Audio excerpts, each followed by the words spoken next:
चुनाव आयोग का काम चुनाव कराना है, ऐसे ही सरकार का काम अपने हिसाब से चुनाव आयुक्त चुनना नहीं है। पर यह सवाल नए विधेयक के साथ खड़ा हो गया है, जिसमें सरकार ने चुनाव आयुक्त के चयन का नया आधार तय किया है। नया विधेयक अगर कानून का रूप ले लेता है तो चुनाव आयुक्तों का चुनाव प्रधानमंत्री, नेता प्रतिपक्ष या लोकसभा में सबसे बड़ी विपक्षी पार्टी के नेता और प्रधानमंत्री की तरफ से मनोनीत उनके ही मंत्रिमंडल के कोई एक वरिष्ठ मंत्री करेंगे। साफ है कि दो का झुकाव एक तरफ होने की संभावना या आशंका बनी रहेगी, लिहाजा विपक्ष इसका विरोध कर रहा है। इससे पहले प्रधानमंत्री मंत्रिमंडल के साथ बैठकर चुनाव आयुक्त का नाम तय कर लेते हैं। ऐसे में चुनाव आयुक्त कितना ही निष्पक्ष क्यों न हो, उस पर ठप्पा लग जाता था। इस व्यवस्था की आलोचना होती रही पर बदलाव नहीं हुआ।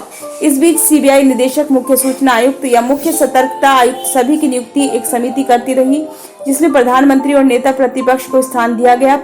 पर चुनाव आयुक्त के मामले में सरकार छूट लेती रही, जिस पर विवाद भी होते रहे और अदालत में वाद भी। ऐसा ही एक वाद सुप्रीम कोर्ट पहुंचा, जिसमें पंजाब कैडर के एक IAS अधिकारी को रिटायरमेंट के 6 घंटे के भीतर चुनाव आयुक्त बना दिया गया। तब सुप्रीम कोर्ट ने व्यवस्था दी कि जब सरकार नियुक्ति प्रक्रिया पर नया बिल नहीं लाती, तब तक चुनाव आयुक्त की नियुक्ति प्रधानमंत्री, नेता प्रतिपक्ष और सुप्रीम कोर्ट के प्रधान न्यायाधीश करेंगे। पर नए बिल में प्रमुख न्यायाधीश की भूमिका समाप्त कर दी गई है। तर्क दिया जा रहा है कि प्रमुख न्यायाधीश कानून के ज्ञाता हो सकते हैं, पर जरूरी नहीं कि उन्हें सचिव स्तर के सरकारी अधिकारियों के कामकाज की भी जानकारी हो। एक तर्क ये भी दिया गया है कि चूंकि चुनाव आयुक्त का मसला कोर्ट में गया है, लिहाजा प्रमुख न्यायाधीश का नियुक्ति प्रक्रिया का हिस्सा होना उचित नहीं। पर सीबीआई निदेशक का चयन भी प्रधानमंत्री और नेता प्रतिपक्ष के साथ सीबीआई करते हैं और सीबीआई के मामलों की सुनवाई सुप्रीम कोर्ट भी करता है। तो चुनाव आयुक्त की नियुक्ति में सीबीआई पर नैतिक हदबंदी क्यों मानी जाए? विधेयक में व्यवस्था की गई है कि अब सचिव स्तर के नीचे के अधिकारियों के नाम पर विचार नहीं होगा। कैबिनेट सचिव की अध्यक्षता में सिलेक्ट कमेटी बनेगी, जो 5 नामों की सिलेक्शन कमेटी बनाएगी और उन पर कमेटी विचार करेगी।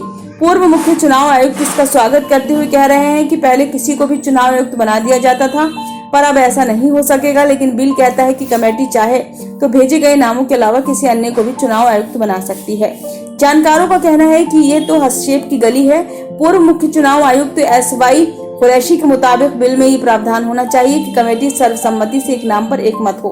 वे कहते हैं कि पूरी दुनिया में लोगों का चुनाव आयुक्त की विश्वसनीयता से यकीन उठता जा रहा है।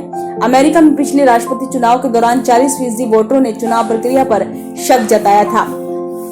चुनाव आयोग चुनावों को कैसे प्रभावित कर सकता है? एक सत्ता की सुविधा अनुसार चुनाव की तारीखों व चरणों का ऐलान कर लंबा चुनाव पैसे वाली पार्टियों के लिए फायदेमंद साबित होता है, क्योंकि छोटे दल तो दूसरे चरण के बाद ही हाँफने लगते हैं।